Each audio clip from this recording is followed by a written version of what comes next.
Well, this morning we are ringing in spring. It may not feel like it yet, but I promise it's coming.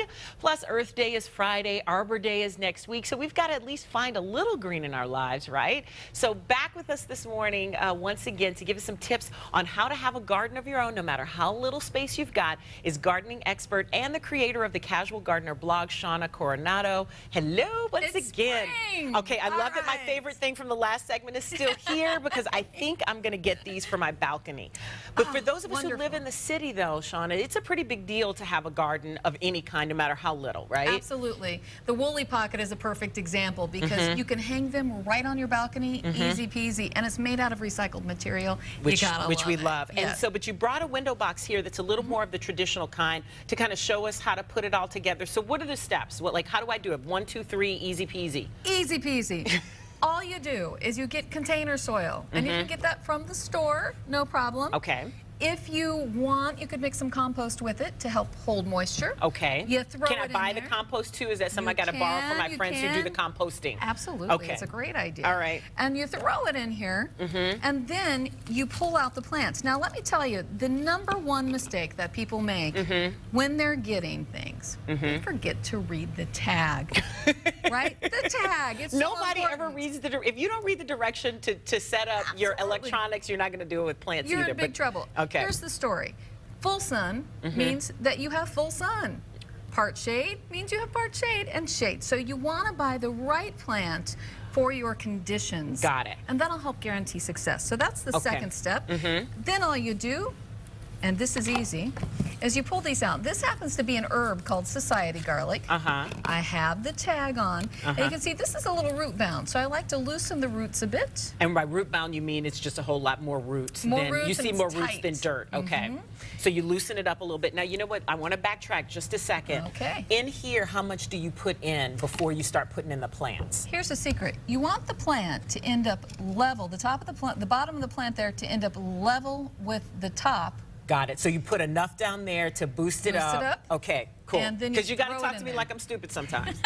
You're not stupid. Well, maybe I shouldn't have said stupid, but I mean, there's got to be gardening for dummies. Your garden challenge. Yes, I have tried so many times, Shawna, and I've been successful to a slight degree, but I think I've been missing some points that I need explained. Here, let me tell you something, because in Chicagoland, when we're talking about window boxes, a lot of people are high up and they have windy conditions, which means that your window box is going to dry out more.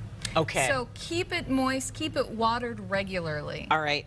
Got a question, because I know I'm not the only one who waters things too much. But you know what? Actually, I think did we skip something here? Are we putting, once we put all the plants in, we fill it up to the top? Fill it in with soil. Okay. Absolutely. And so then that's what we're doing. With the water, how do you know, like, how often should you do it? How do you know when it's wet enough?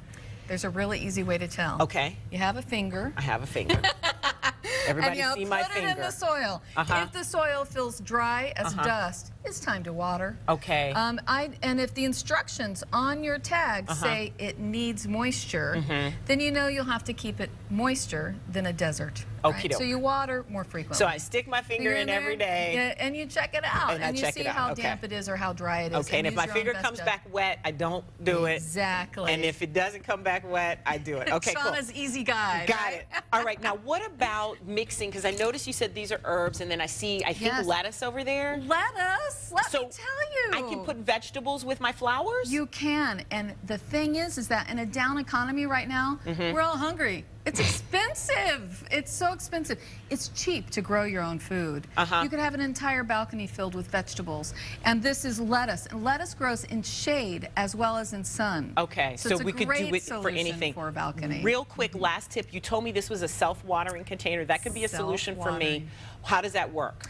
All you do is plant it up just like I did here, and then on the side they have a little water filling area, and there's an empty area on the bottom. So it wicks up the moisture, and so you have to water less. And guess what? These are beets.